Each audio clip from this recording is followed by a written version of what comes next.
Assalamualaikum warahmatullahi wabarakatuh. Perkenalkan, saya Gika Lobaseka, NIM A1E119127. Baik, sebelum itu saya akan memperkenalkan dulu anggota kelompok saya. Yang pertama, Egif Putra Ganda. Yang kedua, Alvaro Randy Vandika, Aidil Mahendra, Siti Aisyah, Khairunisa, dan Iklimaya. Kami akan membahas tentang konsep evaluasi hasil belajar dan jenis-jenis tes. Evaluasi hasil belajar, deskripsi singkatnya adalah materi ini membahas tentang konsep penilaian, tes, dan pengukuran hasil belajar. Selain itu dibahas pula perencanaan dan konstruksi butir tes objektif maupun uraian, pengadministrasian, pengolahan, dan pendekatan, penilaian, serta analisis butir soal. Konsep dasar evaluasi hasil belajar terdapat 3. Yang pertama tes, kedua pengukuran, yang ketiga evaluasi. Apa itu tes? Tes adalah seperangkat tugas atau pertanyaan yang dirancang menurut standar tertentu untuk memperoleh informasi yang diperlukan. Selanjutnya adalah pengukuran. Apa itu pengukuran? Pengukuran adalah proses pemberian deskripsi numerik atau angka atau skala kepada objek tertentu sesuai tingkat karakteristik yang diukur. Baiklah, di sini saya akan menjelaskan apa itu evaluasi. Evaluasi adalah suatu proses sistematis untuk menentukan nilai dari segala sesuatu. Kalau ya bisa disingkat evaluasi ini dengan penilaian lah. Lalu di bawahnya ada evaluasi hasil belajar, yaitu suatu proses sistematis untuk menentukan nilai dari hasil belajar peserta didik dalam suatu proses pembelajaran dengan membandingkan dan yang telah ditentukan. Lalu di slide berikutnya ada 3, yaitu tes, pengukuran, dan evaluasi. Yang pertama, tes. Konsep sinonimnya alat ukur, wujudnya PHB, angket pedoman observasi. Yang kedua, pengukuran. Konsep sinonimnya penampilan dalam bentuk simbol, wujudnya sifat, karakter, atau skor. Lalu yang ketiga, ada penilaian, yaitu konsep sinonimnya pertimbangan, wujudnya nilai. Baiklah, di sini saya akan melanjutkan tentang kegunaan evaluasi dalam pendidikan, yaitu untuk memperbaiki atau meningkatkan kualitas berbagai komponen dalam pendidikan itu sendiri, seperti kualitas guru dan murid. 1. Seleksi guna mengambil keputusan tentang orang yang akan diterima atau ditolak dalam suatu proses seleksi. 2. Penempatan untuk menentukan tempat yang paling cocok bagi seseorang untuk berprestasi dan berproduksi secara efisien dalam suatu proses pendidikan atau pekerjaan. 3. Diagnosa, yaitu untuk mengukur kekuatan dan kelemahan seseorang dalam rangka memperbaiki penguasaan atau kemampuan dalam suatu program pendidikan. 4. Umpan balik, baik untuk mahasiswa maupun dosen. 5. Motivasi, yaitu dorongan kepada mahasiswa untuk lebih giat belajar. Baik, untuk selanjutnya jenis tes. Jenis tes terdiri dari 3. Yang pertama, tes tertulis. Yang kedua, tes lisan. Dan yang ketiga, tes perbuatan. Untuk tes tertulis. Tes tertulis atau paper and pencil test dalam pelaksanaannya lebih menekankan pada penggunaan kertas dan pensil sebagai instrumen utamanya, sehingga tes mengerjakan soal atau jawaban ujian pada kertas ujian secara tertulis baik dengan tulisan tangan maupun menggunakan komputer. Yang kedua, tes lisan atau oral test. Tes lisan dilakukan dengan pembicaraan atau wawancara tatap muka antara guru dan murid. Yang ketiga, tes perbuatan atau performance test. Tes perbuatan mengacu pada proses penampilan seseorang dalam melakukan sesuatu unit kerja. Tes perbuatan mengutamakan pelaksanaan perbuatan peserta didik. Selanjutnya, bentuk tes. Bentuk tes terdiri dari dua. Yang pertama, bentuk objektif, dan yang kedua, bentuk subjektif atau uraian. Yang pertama, bentuk objektif. Objektif dikenal dengan istilah tes jawaban pendek.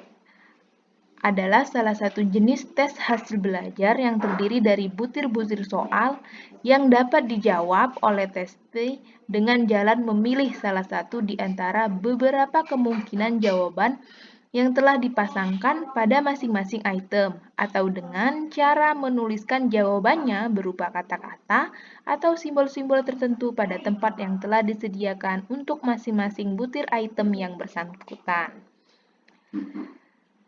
Tes objektif berbeda dengan tes uraian. Tugas-tugas dan persoalan-persoalan dalam tes objektif sudah terstruktur, sehingga jawaban terhadap soal-soal tersebut sudah dapat ditentukan secara pasti.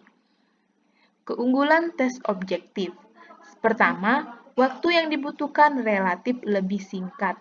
Kedua, panjang pendeknya suatu tes bisa berpengaruh terhadap kadar reliabilitas.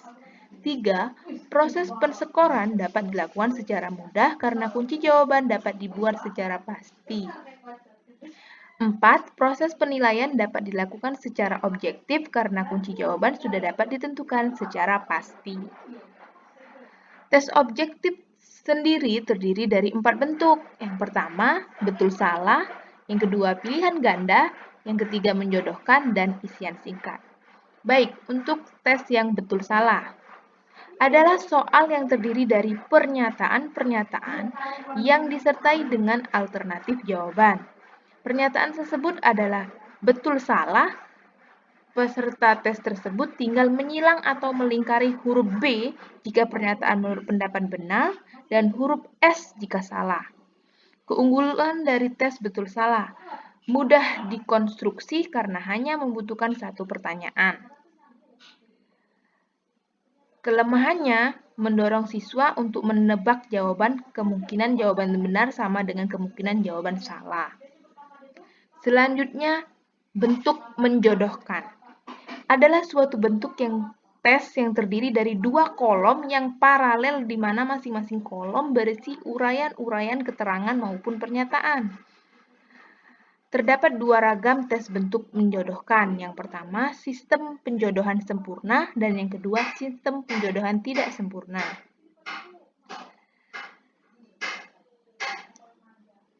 Selanjutnya, isian singkat atau melengkapi dapat berupa isian dan ada pula yang merupakan jawaban singkat. Tes ini merupakan satu-satunya tes objektif yang menuntut agar peserta tes memberikan jawaban, bukan memilih jawaban. Contoh tes ini seperti gerakan bolak-balik secara berkala di sekitar posisi setimbangnya disebut titik-titik. Selanjutnya, bentuk pilihan ganda. Jenis soal pilihan ganda atau multiple choice merupakan jenis yang paling populer dalam kelompok butir soal objektif. Butir soal pilihan ganda adalah butir soal yang alternatif jawabannya lebih dari 2 atau berganda. Selanjutnya, bentuk tes subjektif atau uraian. Tes esai dengan jawaban bebas memberi siswa kebebasan yang luas untuk memuaskan jawabannya. Meskipun kadang-kadang masih tetap diberi batasan-batasan tertentu, seperti lama mengerjakan soal dan jumlah halaman jawaban, batasan untuk bentuk laporan, dan isinya dibuat seminimal mungkin. Keunggulan dari tes uraian: memberi kesempatan kepada siswa untuk kreatif mengutarakan idenya. Memberikan kesempatan kepada siswa untuk menunjukkan kemampuannya mengorganisasikan pikiran dan mengungkapkannya di dalam bentuk karangan. Mengevaluasi isi secara menyeluruh. Adapun kelemahan dari tes uraian yaitu sulitnya mengoreksi sehingga diperoleh skor yang rehabilitasnya tinggi. Jumlah soal terbatas dan memerlukan waktu yang sedikit tidak sedikit dalam mengerjakannya.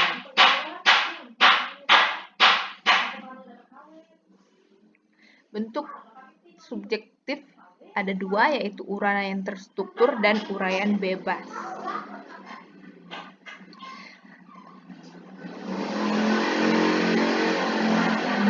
Kelemahan dari uraian bebas yang pertama, sulitnya mengoreksi sehingga diperoleh skor yang rehabilitasnya tinggi. Adapun keunggulannya, mendekati masalah dengan metode pemecahan soal. Selanjutnya saya akan membacakan kelebihan dari tes uraian. Tes uraian itu sendiri memiliki pengertian, yaitu tes yang dilakukan dengan ukuran-ukuran berdasarkan kategori. Contohnya seperti tes esai atau uraian.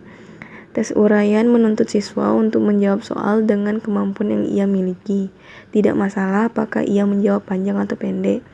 Penilaian tes subjektif atau tes uraian ini dilakukan berdasarkan kategori yang ditentukan oleh pembuat soal. Walaupun jawabannya panjang tapi tidak sesuai dengan kategori yang ditentukan pembuat soal, maka skornya belum tentu tinggi. Kelebihan tes uraian ini sendiri yaitu 1. Pembuatannya lebih mudah. 2. Dapat mencegah timbulnya spekulasi. Yang ketiga, diketahui tingkat kedalaman dan penguasaan siswa. Dan yang terakhir, mendorong siswa berani mengemukakan pendapat. Berikutnya, kelebihan dari tes objektif. Tes objektif ini memiliki pengertian, yaitu tes yang dilakukan dengan menggunakan ukuran-ukuran yang sudah ditentukan. Contohnya pilihan ganda. Dalam tes objektif ini, siswa tinggal memilih beberapa opsi sesuai dengan pertanyaan-pertanyaan yang sudah disediakan. Kelebihan dari tes objektif ini, yang pertama, lebih representatif materi yang telah diajarkan. Yang kedua, lebih memungkinkan bagi guru bertindak objektif. Yang ketiga, mengoreksi jauh lebih mudah. Dan yang terakhir, butir soal lebih dianalisis derajat kesukarannya, daya pembedaannya, validitas, dan reliabilitas. Terima kasih.